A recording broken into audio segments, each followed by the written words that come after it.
शंखनाद हो चुका है, तारीखें आ गई हैं आपके। तो जो बीजेपी की हम देखते हैं स्ट्रैटेजी, मैंने उत्तर प्रदेश में भी देखा, जो वाहन रवाना होते हैं और सेंटर का और स्टेट का जो काम है। दिल्ली में कितने तैयार हैं आप लोग? आपके वाहन, अगर मैं समझना चाहूं, किस तरह से तमाम योजनाएं जो हैं जनता के बीच में रखने वाले हैं? किन मुद्दों को लेकर आप लोग ये वाहन चला रहे हैं? जी देखिए, हमारे जो वाहन है, सबसे बड़ा मुद्दा है प्रदूषण का।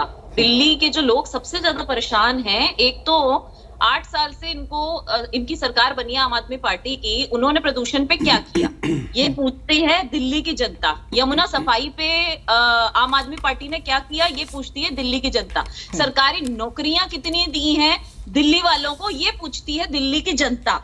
और पराली जलाने पर केंद्र सरकार ने इनको 1350, मतलब पराली मैनेजमेंट के लिए 1350 करोड़ का जो बजट है वो तीनों सरकारों को दिया, दिल्ली को भी, पंजाब को भी और हरियाणा को भी।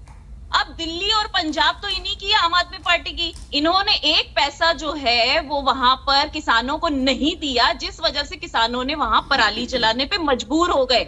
आप देखिए, एक आंकड़ा बताता है 30% जो है पिछले साल के मुकाबले इस साल पराली ज्यादा जलाई गई, जबकि अब की बार जो है वहां पर आम आदमी पार्टी की सरकार है, अरविंद केजरीवाल की सरकार है। लेकिन फिर भी वो फ्लॉप रहे। वहां पर पराली मैनेजमेंट का पैसा जरूर ले लिया केंद्र सरकार से, लेकिन किया कुछ नहीं, किसानों को 1 रुपया नहीं दिया। सिर्फ अपने प्रचार प्रसार जो कर रहे हैं, वो चाहे गुजरात हो चाहे हिमाचल हो, वो वहीं बिजी हैं, वहीं सारा पैसा लग रहा है। लेकिन जो जनता को मिलना चाहिए था, किसानों को पैसा मिलना चाहिए था, उनको नहीं मिला। इस वजह से मजबूरन उन किसानों को, बेचारों को पराली जलाने पड़ी। और उसके जलाने की वजह से आज दिल्ली का जो हाल है, जो दिल्ली का स्तर है प्रदूषण का, वो इतना बढ़ गया है कि वहां आम आदमी कोई रह ही नहीं सकता। कोई घर ऐसा नहीं है जहां दमे की बीमारी ना हो या कोई हॉस्पिटलाइज ना हो, किसी को एस्थमेटिक अटैक ना हुआ हो, ऐसा कोई घर नहीं बचा।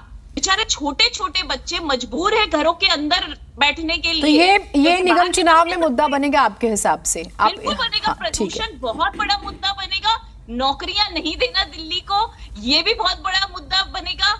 और जो एमसीडी में काम ना कर पाए, एमसीडी के लोग बेचारे, उनकी सैलरी जो रोक रखी थी 14,000 करोड़, वो भी बहुत। आज दुर्गेश पाठक ये कहते हैं कि आप लोग हर विधानसभा में जगह खोज रहे हैं कूड़े के पहाड़ को खड़ा करने के लिए। 3 पहाड़ 3 दिशाओं से आओ तो दिल्ली में स्वागत करते हैं, और वो कूड़े के पहाड़ पे ही जोर दे रहे हैं।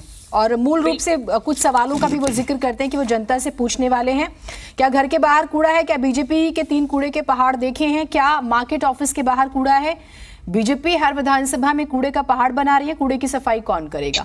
तो ये आपको लगता है कि ये मुद्दा बड़ा बन सकता है या बनाया जा रहा है तो दिक्कत होगी बीजेपी को? देखिए, बिल्कुल भी दिक्कत नहीं होगी। जनता को पता है।